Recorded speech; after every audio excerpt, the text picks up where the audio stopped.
Քո հրաշքն ամեն օր ուղերձների շարք։ Դու երբևէ վերապրել ես իրական սթրեսային իրավիճակ։ Առաջիկա 7 օրերին խոսելու ենք մեր ժամանակների ամենատարածված տկարություններից մեկի մասին, որն ընդունված է անվանել այս օտար ու տհաճ բառով՝ սթրես։ Այն կարող է դրսևորվել մեր հոգևոր կյանքում, մեր ընտանեկան հարաբերություններում, մասնագիտական կյանքում և այլն։ Սիրելի՛ բարեկամ, բայց նախ ուզում եմ ասել, որ շնորհակալ եմ ձեր նամակների համար, որոնք հիմնականում շնորհակալության և Աստծուն ուղղված գոհության խոսքեր են։ Սակայն կան նաև նամակներ, որոնք խոսում են այն դժվարությունների մասին, որոնցով անցնում եք դուք։ Եվ այդ նամակների մեջ քիչ չեն իրական սթրեսային իրավիճակների նկարագրությունները, որոնք ոչ միայն անտանելի են դարձնում սթրեսի մեջ հայտնված մարդու կյանքը, այլև տվյալ անձնավորությունը օգտագործում են շրջապատի մարդկանց կյանքը բարդացնելու համար։ Դժբախտաբար, նման նկարագրությունները եզակի դեպքեր չեն։ Տնային հոգսերը, կյանքի դժվարությունները, ամուսնական ու ընտանեկան խաթարված հարաբերությունները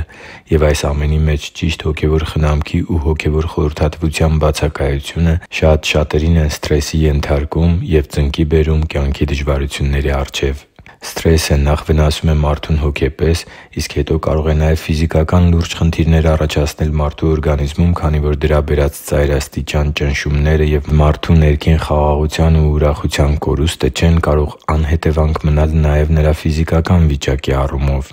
Սթրեսը մի գող է, որը քո կյանքից գողանում է ամենը, ինչ հնարավոր է գողանալ՝ առողջությունը, խաղաղությունը, հանգիստը, հարաբերությունները, ծիծաղը և այլն։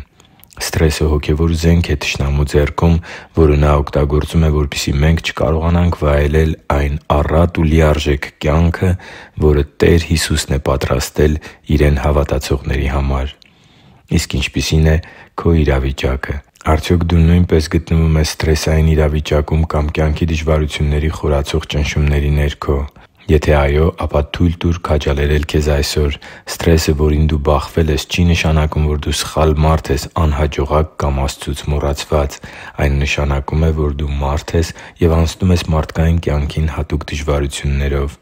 Եվ ահա բարի լուրը, որն այսօր հատուկ քեզ համար է։ Տեր Հիսուսն ամեն բան հոգացել է, որպեսզի դու ստիպված չլինես կյանքիդ մնացած ժամանակահատվածն ապրելու սթրեսային լարվածության, տագնապների ու ճնշումների մեջ։ Որպես Քրիստոսի հավատարիմ աշակերտ դու կարող ես հույսդ դնել Աստծու խոստումների վրա և հավատալ, որ անգամ քո ծանրագույն դժվարությունների մեջ Նա Իր առանձնահատուկ ծրագիրն է իրագործում քո կյանքում։ 16-րդ Սաղմոսի 11-րդ խոսքում կարդում ենք. «Դու ճանաչեցնում ես ինձ կյանքի ճանապարհը. Քո առաջ ուրախությունների լիություն կա, և Քո աջ կողմը՝ քաղցրություններ հավիտյան»։ Աստծու համար թանկ ու սիրելի՛ զավակ, Տերը քեզ համար լիառատ կյանք է պատրաստել։ Ուրախությունների լիություն և քաղցրություն կա Նրա ներկայության մեջ։ Առաջարկում եմ հենց հիմա մի պահ դադար առնել ու գոհանալ Աստծուց քո բոլոր դժվարությունների մեջ քեզ զորացնելու և քո կողքին լինելու համար։ Նա քեզ երբե՛ք մենակ չի թողնի։ Վստահի՛ր Աստծուն և Նրա Խոսքին։ Տիրոջ խոստումները հավատարիմների համար են։ Դարձի՛ր հավատարիմ մշակ Տեր Աստծու համար և կտեսնես, թե ինչպես են կյանքիդ բարդագույն իրավիճակները փոխակերպվում և դառնում միջոց, որոնցով Տիրոջ բարիքներն են առատապես հորդելու քո կյանքի մեջ։ Հիշի՛ր, որ դու Աստծո հրաշքն ես, և Աստված սիրում է քեզ։ Շնորհակալ եմ, որ դու կա՛ս։ Սիրով և աղոթքով, Արման Մանուկյան։